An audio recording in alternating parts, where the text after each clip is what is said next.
Stop! Start smoking with a smile with Chesterfield. On April 1st, 1970, President at the time Richard Nixon signed legislation officially banning the advertisement of cigarettes on American TVs and radios.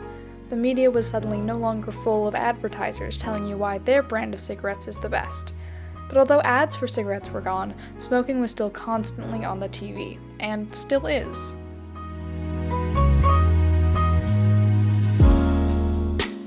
Despite the extensive research on the danger of smoking that had become widely available to the public, from a surface level, cigarettes are surprisingly easy to glamorize. They plan a couple main things. Let's look at those. The first is the nostalgia of times when cigarettes were commonplace.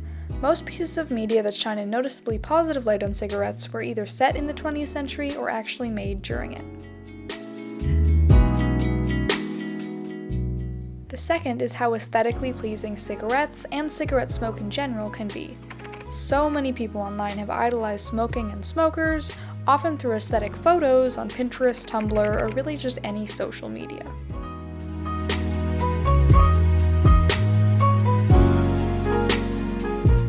Most of all, people like what smoking says about a person. It's one of the many attributes that come with the cool girl trope, a trope describing the type of women depicted in TV who are not like other girls. In this Medium article, Megan Fisher, a previous smoker, gives us an excerpt from her diary when she was smoking. She says that smokers seemingly don't care, that they practically say, if I'm so unaffected by this, if I willingly fill my vital organs with fire and toxins, what makes you think that you could affect me? Movies and TV are a huge part of where these concepts come from. Writers' shortcut to both the cool girl character and the overall character that doesn't care is often smoking. However, it's also important to note that mere exposure to smoking through media is problematic, not just how it makes the character look.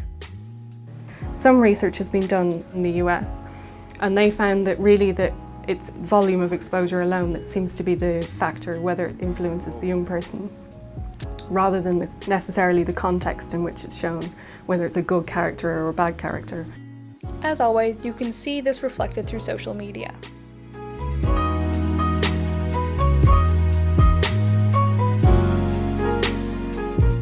The concept of cigarette ads has been, whether unintentionally or not, recreated, and not just in a couple instances.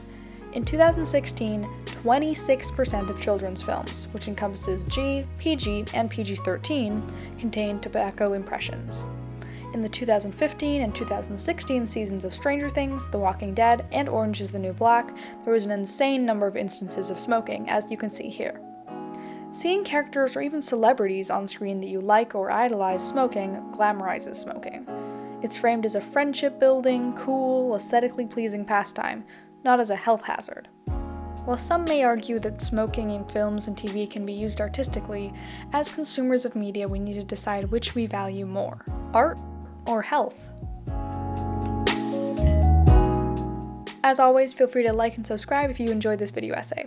I'd also love to know in the comments your thoughts on when cigarettes in films are reasonable, such as perhaps in situations where they're historically accurate, and where you think they're just problematic. Thanks for watching!